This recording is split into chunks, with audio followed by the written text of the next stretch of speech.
कोई ऑप्शन नहीं है, और उससे बहुत परेशान है, और उसके वो पाइल्स आपने ठीक कर दिए, तो वो तो आपका फेन बन जाएगा। फिर वो 20 बीमारियां लेके खुद की भी आएगा बाद में, फ्यूचर में। और वो उसमें से एक दो ठीक नहीं भी होगी तो मेंटली ठीक हो जाएगा वो, और वो 100 मरीज भेजेगा पाइल्स के। तो समझ लीजिए, मेरा कहने का मतलब बहुत इंपॉर्टेंट है। ये सब क्लिनिकल सब्जेक्ट, एनाटॉमी, फिजियोलॉजी, उसमें पास फेल का बहुत लफड़ा था।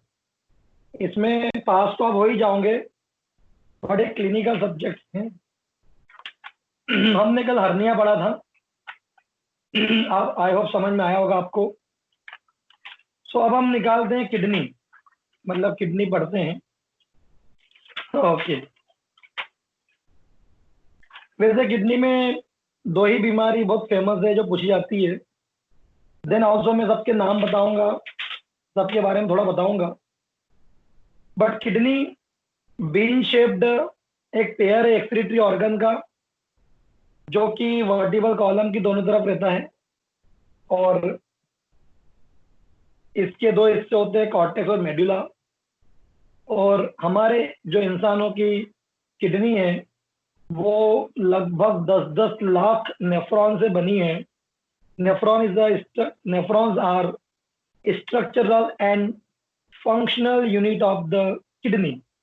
और बता दूं मैं आपको कि जो किडनी होती है, हमारे जो नेफ्रॉन, उसको हम जक्स्टा मेडुलर नेफ्रॉन्स बोलते हैं। हम इंसानों के अंदर किसी में अलग वेराइटी होती है, कोई जक्स्टा कॉर्टिकल होते हैं तो कोई जक्स्टा मेडुलरी होते हैं, या कार्टिको मेडुलरी होते हैं। तो हम कार्टिको मेडुलरी वाले हैं। और नेफ्रॉन, जिसके अंदर एफ्रेन और इफ्रेन आर्टरी का प्लक्सस होता है, जिस एफ्रेन आर्टरी थोड़ी चौड़ी होती है, एफ्रेन थोड़ी सक्रिय होती है, तो खून किडनी में आता जाता है, जाता कम है, तो थोड़ा बहुत खून छन जाता है। और ये कैपिलरी प्रेशर की वजह से होता है। फिर जहाँ छनता है, जिस कटोरे में फिल्ट्रेट, उसे हम ग्लोमेरुलर फिल्ट्रेट बोलते हैं, छनने वाले को। और उस कटोरे को बोमेन कैप्सूल बोलते हैं। फिर फिल्ट्रेट पीसीटी में आता है, हेनले के लूप में आता है, डीसीटी में, कलेक्टिंग डक्ट में। और जो जो चीजें हमको जरूरत लगती है हम वापस खींच लेते हैं थ्रू द वासा रेक्टा। फिर जो बच जाता है उसको हम एक्सक्रीट कर देते हैं यूरेटर में, और यही यूरिन है। तो किडनी के बेसिक दो काम है, एक तो ब्लड प्यूरिफाई करना, और दूसरा यूरिन फॉर्मेशन करना। हालांकि एक ही चीज है, उसके दो पहलू हैं। ब्लड प्यूरिफाई होगा तभी यूरिन बनेगी, है ना। बट इसके अलावा ये सबसे बड़ा होम्योस्टेटिक ऑर्गन है किडनी। ये वाटर बैलेंस करता है। कैसे? आप पानी ज्यादा पियोगे तो यूरिन ज्यादा बनेगी, आप पानी कम पियोगे तो यूरिन कम बनेगी। तो एक तो ये भी है। ऐसा नहीं कि इसको रोज 1.5 लीटर यूरिन बनाना है ऐसी की तैसी। तुम ज्यादा पानी पियो तो भी 1.5 लीटर बनेगी, कम पानी पियोगे तो भी 1.5 लीटर बनेगी, ऐसा नहीं होता। ये रेगुलेट करता है, ये पीएच मेंटेन करता है हाइड्रोजन आयन को एक्सक्रीट करके। ये इलेक्ट्रोलाइट बैलेंस करता है, सोडियम पोटेशियम को एब्सॉर्ब और एक्सक्रीट करके। ये मेटाबोलाइट को रिमूव करके शरीर को टॉक्सिसिटी से बचाता है। मान लो किडनी खराब हो जाए तो क्रिएटिनिन वॉश ऑफ नहीं होगा, ammonia, urea, uric acid wash off नहीं होंगे, blood urea, nitrogen wash off नहीं होंगे। और शरीर में एक स्थिति हो जाएगी जिसको हम एजोटोमिया बोलते हैं, मतलब increase ammonia, urea and all creatinine, वो चीज मिलती। क्लियर है? तो ये सब काम है किडनी के, है ना। इसमें बहुत सारे एम्ब्रियोलॉजी में लिखा है प्रोनेफ्रॉन से क्या बनता है, मीजोनेफ्रॉन से क्या बनता है, मेटानेफ्रॉन से क्या बनता है। मुझे नहीं पढ़ाना आपको डेवलपमेंट, एनॉट में आप सब पढ़ चुके हो। चलो थोड़ा आगे बढ़ो। तो हम लोग एक्सक्रीटरी सिस्टम स्टार्ट किए किडनी। तो अभी मैंने सब पूरा जनरल फिजियोलॉजी एनाटॉमी बताया। अब मैं कुछ बीमारियों के नाम बता रहा हूँ, जिसके नाम ही आपको पता होना चाहिए, क्योंकि ये एग्जाम में भी पूछते नहीं और ये मिलते भी बहुत रेयर है। उसमें से पहला है congenital anomalies of kidney. By birth kidney में क्या लफड़े हो सकते? पहला है अजेनेसिस ऑफ किडनी। सोचो क्या ब्लंडर हो गया कि कोई इंसान ने जन्म लिया और उसके शरीर में किडनी डेवलप नहीं है, किडनी बनी नहीं है। तो absence of kidney on one side is often associated with the absence of ureter. तो ना किडनी बनी है ना यूरेटर बनी, जनरली ये एक तरफ की होती है यूनिलेटरल। तो ऐसा व्यक्ति भी ढकाएगा, लाइफ में चलता रहेगा, क्योंकि दो किडनी काम एक किडनी कर रही होगी, चलेगा। थोड़ी समस्या आएगी, मैं यूं नहीं बोल रहा हूँ कि नहीं यार, वो बहुत ज्यादा दारू नहीं पी सकता, बहुत ज्यादा प्रोटीन रिच डाइट नहीं खा सकता, या और भी पानी वानी इलेक्ट्रोलाइट को बहुत देख के करना पड़ेगा उसको लाइफ में, लेकिन हाँ जिंदा रह सकता है। ये है एजेनेसिस ऑफ किडनी। दूसरा हाइपोप्लेजिया एंड डिस्प्लेजिया, किडनी में सेल्स कम बनी है, नेफ्रॉन कम बने, hypoplasia. Dysplasia disturbed cell development, यानी कोशिकाएं रूपांतरित हो गई, कोई और कोशिकाएं बन गई, और अब वो कोशिकाएं जो है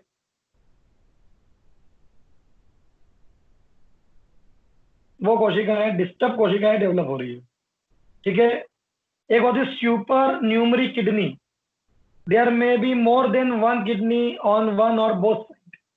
किसी किसी को दो किडनी होनी चाहिए, किसी किसी को चार किडनी है, छह किडनी है, तीन किडनी है। एक तरफ होगा तो तीन हो जाएगी, दोनों तरफ है तो चार हो जाएगी, दोनों तरफ तीन तीन हो गई तो छह हो जाएगी। और ऐसा हुआ है, ऐसा मिलता है। ठीक है। चलो, डुप्लेक्स किडनी यूरेटर दो दो पूरे आगे सबका सब। ठीक है, तो ये बहुत सारी चीजें हैं। एक और बताता हूँ, एक्टोपिक किडनी। किडनी जो पोस्टीरियर एब्डोमेन वॉल में सांस मेजर मसल्स और क्वाड्रिनल लंबोरस मसल्स के आगे होना चाहिए थी, वो अपनी जगह चेंज कर सकती है, वो कहीं और हो जाती है। इसको बोलते हैं एक्टोपिक किडनी। एक्टोपिक का मतलब ही होता है अदर देन नॉर्मल। नॉर्मल जो जगह है उससे हटकर कोई चीज कहीं और चली जाए, इसको हम एक्टोपिक बोलते हैं। ठीक है। फ्यूज किडनी, किडनियां आपस में फ्यूज हो जाती है। पॉलीसिस्टिक किडनी, ये मैं आपको पढ़ाऊंगा अभी, पीकेडी एक बीमारी है, आने ही वाला है। तो they are the some kind of the congenital anomalies. ठीक है। यूरेटर का भी कॉन्जेनिटल एनोमलीज के अंदर एब्सेंस ऑफ यूरेटर हो सकता है, डुप्लीकेशन, एक्टोपिक, मेगा यूरेटर, ये सब बीमारियां हो सकती। स्टेनोसिस, यूरेटर पिचक जाए, तो ये बाय बर्थ होने वाली कॉन्जेनिटल एनोमलीज है किडनी की और यूरेटर। ये कभी एग्जाम में आता नहीं है, बट नाम पता होना चाहिए। फिर एक चीज और है जो ये भी कभी पूछते नहीं है लेकिन पता होना चाहिए, हार्श शू किडनी। घोड़े की नाक की तरह किडनी बन जाती है, डिप्रेशन आ जाता है ऊपर से, इसे बोलते हैं horseshoe kidney. About 1 out of 1,000 individual has some type of the renal fusion, और 1,000 लोगों में से एक को ये बीमारी होती है, हॉर्स शू किडनी। ठीक है। तो जो मेटानेफ्रॉन न्यूक्लियस होते हैं वो आपस में प्रॉपर फ्यूज नहीं हो पाते, गड़बड़ा जाते हैं। तो नॉर्मल किडनी की जगह, बिन शेप्ड किडनी की जगह घोड़े की नाक की तरह किडनी डेवलप हो जाती है, इसे बोलते हैं हॉर्सशू किडनी। क्लियर है। सिम्टम, फ्यूज किडनी के सिम्टम्स आते हैं, यूरेट्रल ऑब्स्ट्रक्शन हो सकता है, बार बार इस किडनी में इंफेक्शन होगा, पानी भर जाएगा, हाइड्रोनेफ्रोसिस, ये सब समस्याएं देखने को मिलती। सोनोग्राफी कराएंगे तो मालूम पड़ जाएगा लफड़ा क्या है ना। और ट्रीटमेंट एज सच कोई ट्रीटमेंट नहीं होगा, कॉम्प्लिकेशन नहीं है तो कोई बात नहीं, कॉम्प्लिकेशन होगा तो सर्जरी करना पड़ेगी, रिकंस्ट्रक्टिव सर्जरी। हमारा मोटो होगा कि यूरेट्रल ऑब्स्ट्रक्शन को रोका जाए, क्योंकि यदि यूरेट्रल ऑब्स्ट्रक्शन होगा तो किडनी पोस्ट मतलब रीनल कॉज की वजह से किडनी फेल हो जाएगी। क्लियर है। चलो, एक टॉपिक जो मैं आपको सेकंड ईयर में पढ़ाया था उसका नाम है पॉलीसिस्टिक किडनी डिसीज। तो ये एक हेरिडिटी डिसऑर्डर है, दो टाइप का होता है। एडल्ट पीकेडी, एडल्ट में होता है। इन्फेंटाइल पीकेडी, इन्फेंट्स को होता है। इन्फेंटाइल पीकेडी क्रोमोसोम नंबर 16 में सिस्टिक म्यूटेशन करने वाले जीन आ जाते हैं, इन्फेंटाइल पीकेडी में 16। और एडल्ट पीकेडी में क्रोमोसोम नंबर 6 पे इसके जीन आ जाते हैं, और उस वजह से मल्टीपल सिस्ट बनने लग जाती है। Normal renal parenchyma will convert into the cystic parenchyma. तो पूरी किडनी में सिस्ट सिस्ट सिस्ट बन जाती है, फ्लूइड भर जाता है, और धीरे धीरे ये सिस्टिक किडनी के नेफ्रॉन तो पूरे ऑलरेडी गल ही गए होंगे, तभी तो सिस्ट बनी, पानी बन गया, फ्लूइड बन गया। तो नेफ्रॉन की संख्या दिन ब दिन घटती जाएगी और इन्फेंटाइल पीकेडी में बाय बर्थ एबनॉर्मिटी मिलती है, बाय बर्थ रीनल फेलियर के सिम्टम आते हैं और हार्डली बच्चा 1 महीना 2 महीना 4 महीना जी सकता है। डेथ तय है। या तो जिंदगी भर आप डायलिसिस करवाते रहो, किडनी ट्रांसप्लांट करा लो, नहीं तो फिर मौत तय है। एडल्ट पीकेडी जो क्रोमो नंबर 6 के साथ में होती है, ये थोड़ा कॉमन है। इसमें किडनी में जो एरर है, डेवलपमेंटल एरर, वो तो बाय बर्थ जन्मजात हो जाता है, क्योंकि जेनेटिक डिसऑर्डर है, ये क्रोमोसोमल डिसऑर्डर है। लेकिन सिम्टम और जो पैथोलॉजी है वो 18-20 साल उम्र के बाद चालू होता, 30 साल की उम्र के बाद चालू होता। इसको एडल्ट पीकेडी बोलते। ये भी रीनल फेलियर कराएगा, सब कराएगा, बट इसमें एक अच्छी बात है कि व्यक्ति 30-35 साल अपनी उम्र जी लेगा, फिर डायलिसिस वगैरह करा ले, ये करा ले और 10-15 साल जी ले, ट्रांसप्लांट करा ले 30-40 साल और जी ले, तो ये फिर भी अच्छा है। छोटे से बच्चे को किडनी फेल हो जाएगी जन्म से ही, तो वो तो बेचारा कैसे सर्वाइव करे। तो this is polycystic kidney disease. ये बायलेटरल होती है हमेशा, ध्यान रखना। और क्रोमोसोम नंबर 6 और क्रोमोसोम नंबर 16 की प्रॉब्लम है। क्लियर है? चलिए, तो स्वेलिंग, पेन, हीमेचूरिया, ब्लड प्रेशर बढ़ जाना, इन्फेक्शन, यूरेमिया, ये सभी चीजें देखने को मिलती। ये पीकेडी है। ट्रीटमेंट, सिम्टोमेटिक ट्रीटमेंट कर सकते हो, बट सर्जरी करना पड़ेगी। और मुझे लगता है kidney transplantation is the best option, या जिंदगी भर डायलिसिस कराते रहो, बाकी और एज सच कोई ऑप्शन नहीं है। जेनेटिक डिसऑर्डर का हमारे पास, हम इंसानों के पास, हम डॉक्टर्स के पास कोई तोड़ नहीं। आज डॉक्टर्स डे है ना, अभी को बधाई। ठीक, बहुत अच्छे डॉक्टर बनो। चलो आगे बढ़ते हैं। Happy doctors day sir. Thank you. चलो अब हम थोड़ा आगे टॉपिक पढ़ते हैं। इंजुरी नहीं पढ़ना किडनी की। यस, निकालिए, एक बहुत अच्छा टॉपिक है, हाइड्रोनेफ्रोसिस। कोई बताया क्या होता है? सर नेफ्रॉन में पानी भरा जाएगा। नेफ्रॉन के अंदर पानी घुस जाना सर। नेफ्रॉन में पानी भरा जाएगा सर, हाइड्रोनेफ्रोसिस में।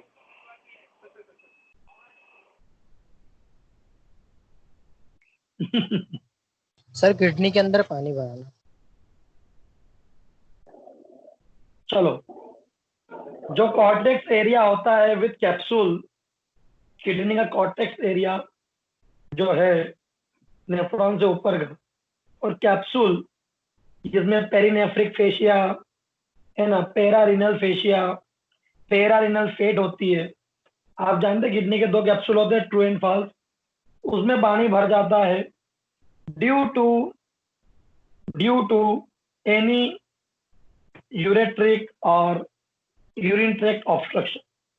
तो कुल मिला के किडनी का यदि यूरिन जो बन रहा है वो पूर्णतः बाहर नहीं जा पा रहा है, कोई ऑब्स्ट्रक्टिव यूरोपैथी है, फोकस करना, ऑब्स्ट्रक्टिव यूरोपैथी यदि वो है, तो फिर किडनी की कैप्सूल्स और पेरीफेरी पे कॉर्टिकल रीजन में, पेरिकॉर्टिकल रीजन में पानी भर जाएगा।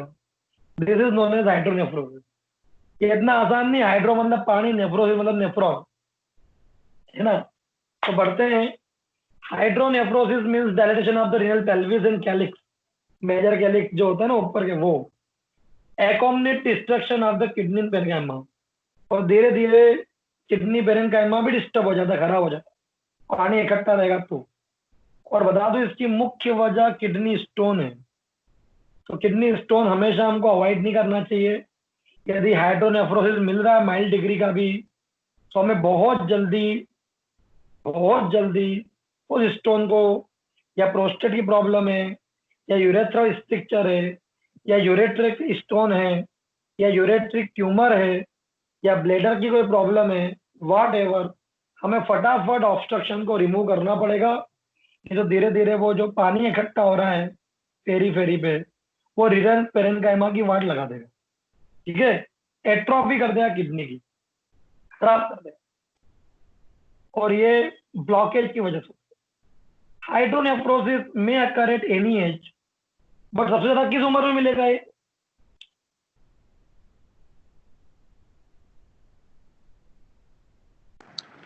चालीस से 45 के बाद सर।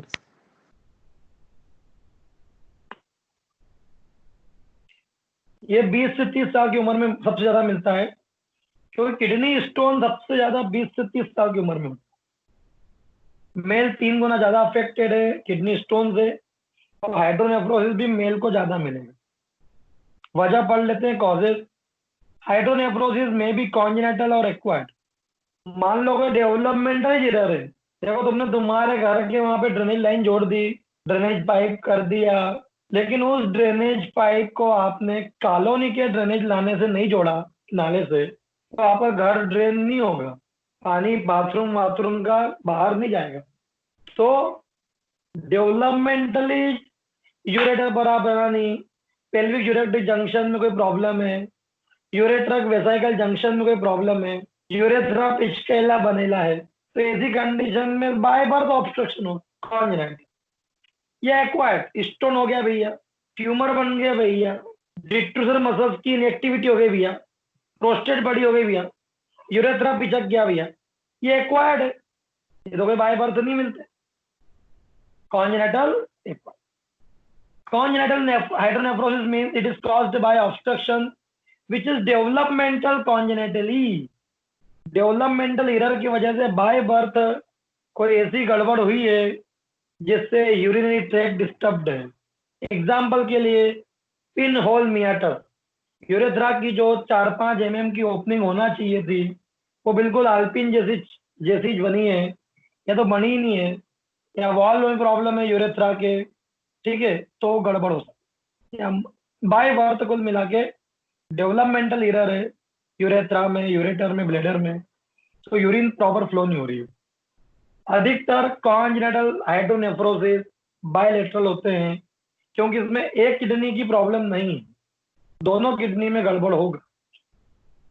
दूसरा, एक्वायर्ड तो बता दिया मैंने, स्टोन ट्यूमर। हाइड्रोनेफ्रोसिस में भी यूनिलेटरल एंड बायलेटरल, ये भी सही है। एक ही तरफ किडनी में प्रॉब्लम है तो यूनिलेटरल, दोनों किडनी तो बायलेटरल। अब मुझे बताइए, स्टोन में बायलेटरल हाइड्रोनेफ्रोसिस मिलेगा कि यूनिलेटरल?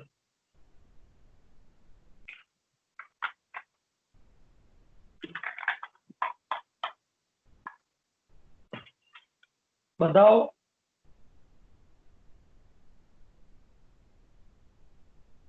बताओ नहीं तो मैं आगे नहीं बढ़ूंगा। बाइलेटरल। गलत है।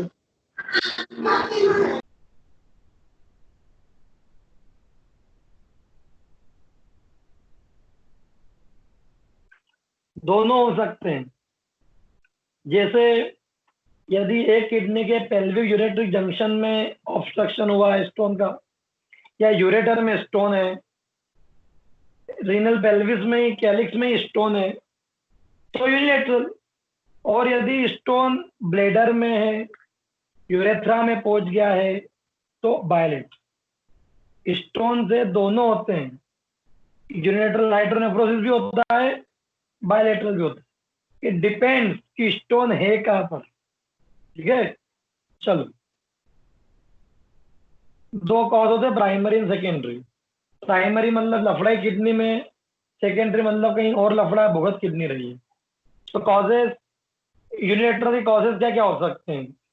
तो प्रेशर ऑन यूरेटर, कोई सिग्मोइड कोलॉन ने, प्रेग्नेंट यूटेरस ने, यूटेरस की कोई ट्यूमर ने, ओवरी के ट्यूमर ने यूरेटर में प्रेशर डाला।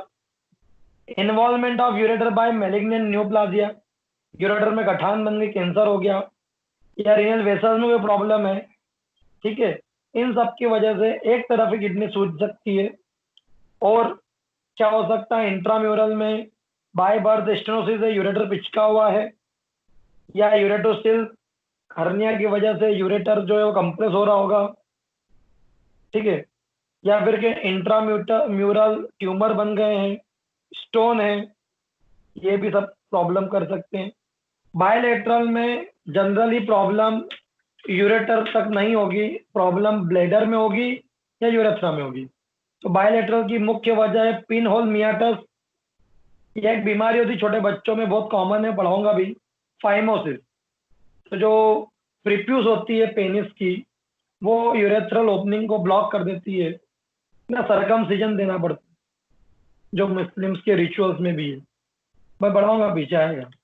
कोई वॉल्व की प्रॉब्लम है बाय बर्थ, या प्रोस्टेटिक इनलार्जमेंट है, या यूरेथ्रा में स्ट्रिक्चर है, यूरेथ्रा पिचक गया है, या कैंसर है सर्विक्स का, यूटेरस का, रेक्टम का, वेजाइना का, और वो सेल्स इधर इन्फिल्ट्रेट कर गई है ब्लैडर और यूरेथ्रा में। तो यूरेथ्रा और ब्लैडर में ऑब्स्ट्रक्शन होगा तो दोनों किडनी पर लोड आएगा और बायलेटरल स्वेलिंग मिलेगी।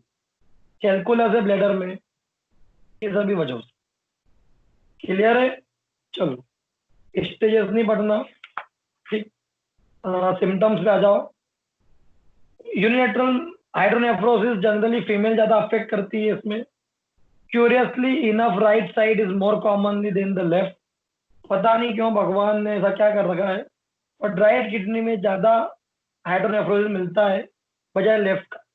ऐसा क्यों, ना मुझे मालूम है ना इस बुक वाले को मालूम। ठीक है, चलो, तो सूजन मिलता है। बायलेटरल हाइड्रोनेफ्रोसिस, दोनों तरफ किडनियां सूज जाएगी। वजह प्रोस्टेट हो सकती है, ये यूरेथ्रा बिचक सकता है, ब्लैडर में ट्यूमर हो सकता है, ब्लैडर में स्टोन हो सकता है। तो उस पानी भरा हुआ मिलेगा, किडनी रीजन में दर्द होगा, चेस्ट और एब्डोमेन में टाइटनेस फील होगी, भारी भारीपन लगेगा। ये कुछ ऐसे सिम्टम और साइन होता। क्लियर है? चलो, इन्वेस्टिगेशन में सोनोग्राफी करा लीजिए केयूबी का, बाकी सीटी एमआरआई करा लो, आपका जो मन करे। ट्रीटमेंट तो नेफ्रेक्टोमी कर सकते हो आप लोग, पाइलोप्लास्टी कर सकते हो, यदि फाइमोसिस है तो सर्कमसिजन कर सकते हो, पिन होल मियाटस है तो उसकी सर्जरी करो, प्रोस्टेट है तो उसकी सर्जरी करो, गठान वठान है कहीं हर्निया है वो सर्जरी करो, स्टोन है तो उसको निकालो। कुल मिला के सर्जरी ज्यादा है इसमें, दवाई गोली नहीं है। आप चाहो तो लेसिक्स दे सकते हो, लेसिक डायरेटिक की तरह काम करती है, या बियर पी लो, चाय कॉफी पी लो, कि जो पेशाब ज्यादा बनवाए, लेकिन वो पेशाब निकल नहीं रही है, यही तो प्रॉब्लम है, तो स्वेलिंग और बढ़ जाएगी, इसलिए डायरेटिक्स नहीं देना चाहिए, ध्यान रखना। क्लियर है? It is all about hydronephrosis. Next, ये मैंने जस्ट अभी गायनी में पढ़ाया था, पाइलोनेफ्राइटिस, और शायद मैंने बोला भी था कि इसमें भी आएगा, तो फटाक से बता देता हूँ। इसको हम यूटीआई बोलते हैं, और यूरिन ट्रैक्ट इन्फेक्शन। इसमें renal pelvis, ureter, bladder, urethra inflamed हो जाता है, और उस इन्फ्लामेशन की वजह है ई कोलाई, और ये ई कोलाई हमारे पेट में पड़ा रहता है, स्टूल से बाहर निकलता है।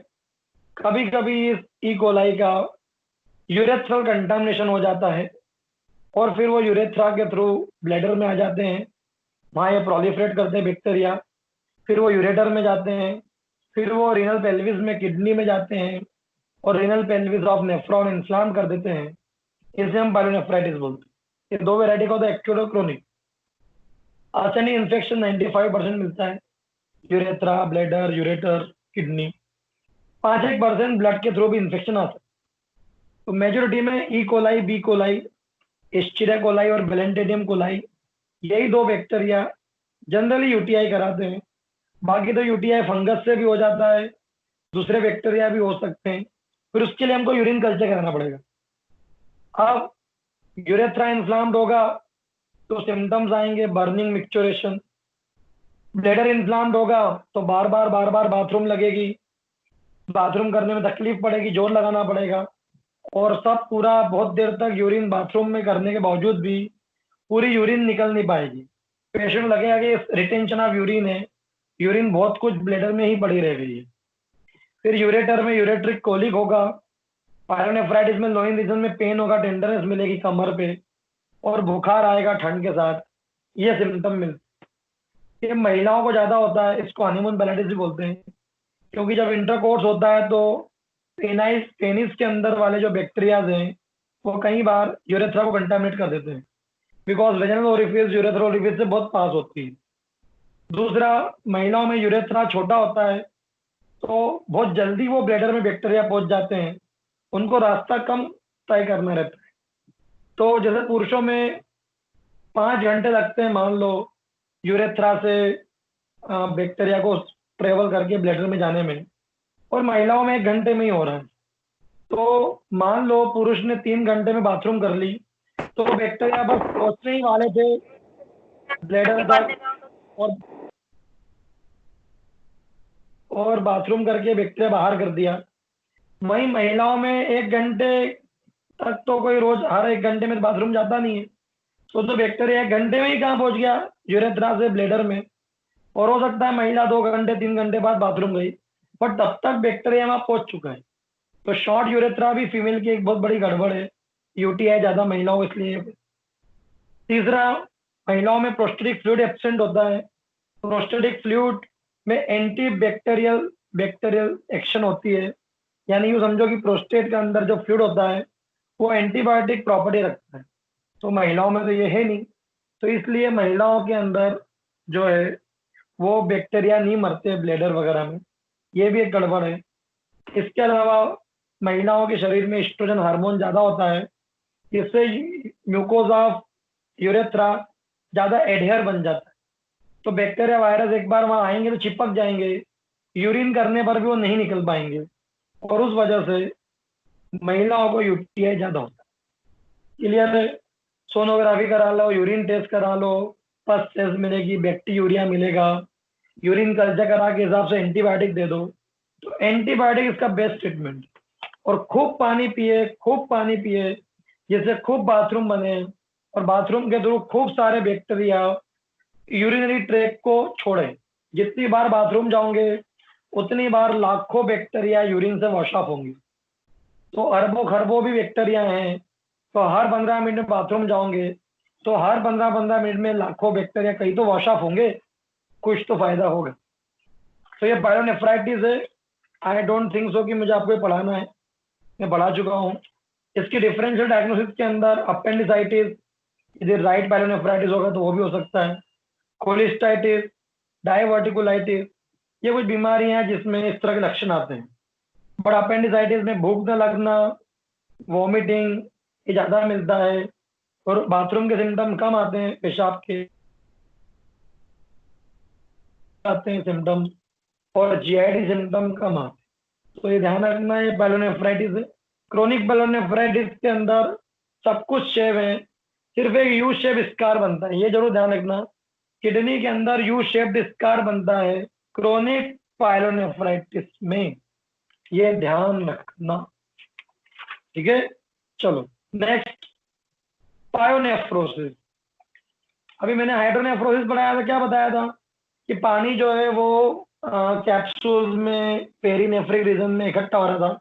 अब यदि वहां पे किसी को बहुत लंबे समय से नेफ्राइटिस है, सपोरेटिव नेफ्राइटिस, यूटीआई है, पायोनेफ्राइटिस है, तो लंबे समय तक फिर वहाँ पस इकट्ठा होगा, पस इकट्ठा होगा, पस इकट्ठा होगा, और वो पस जो है वो इकट्ठा होकर किडनी के कैप्सूल में इकट्ठा हो जाएगा।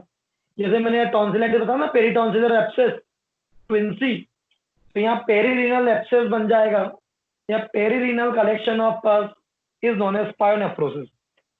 So pyonephrosis means dilatation of the pelvis and calyx which are filled with thick creamy pus।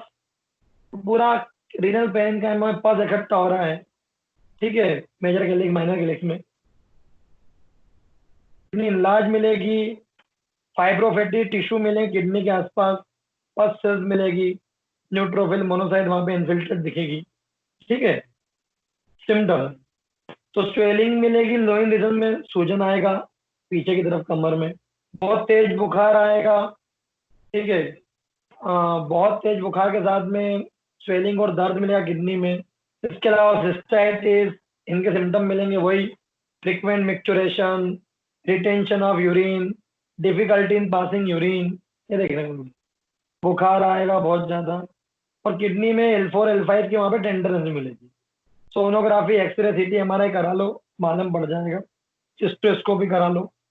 तो अगेन इसका भी ट्रीटमेंट में एंटीबायोटिक भी देना है, और बहुत जल्दी देना है, ब्रॉड स्पेक्ट्रम एंटीबायोटिक देना है 4th जनरेशन के, नहीं तो मैं बता दूं आपको कि सेप्टिसीमिया हो जाएगा और पेशेंट की सडन डेथ हो जाएगी। तो ये ध्यान रखना, ये पायोनेफ्रोसिस है।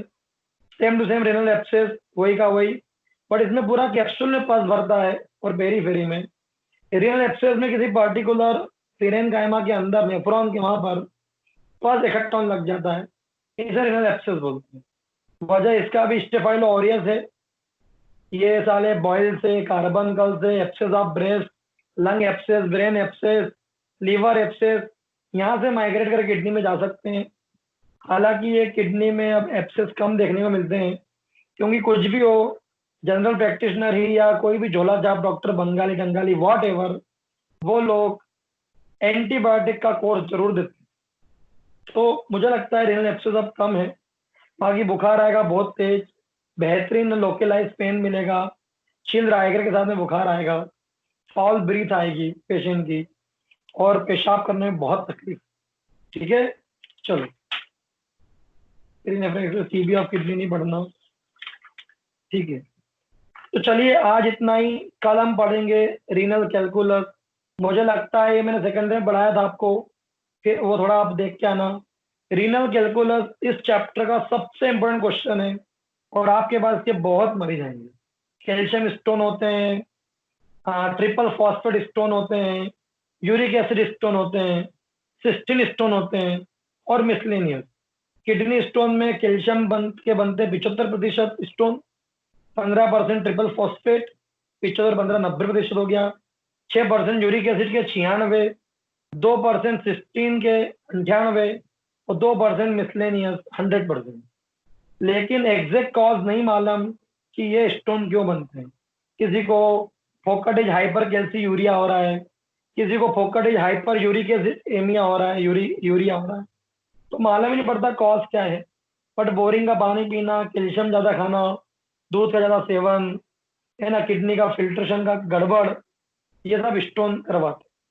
तो हम पढ़ेंगे स्टोन कल, बहुत इंपॉर्टेंट टॉपिक है। ठीक है, आज के लिए इतना ही,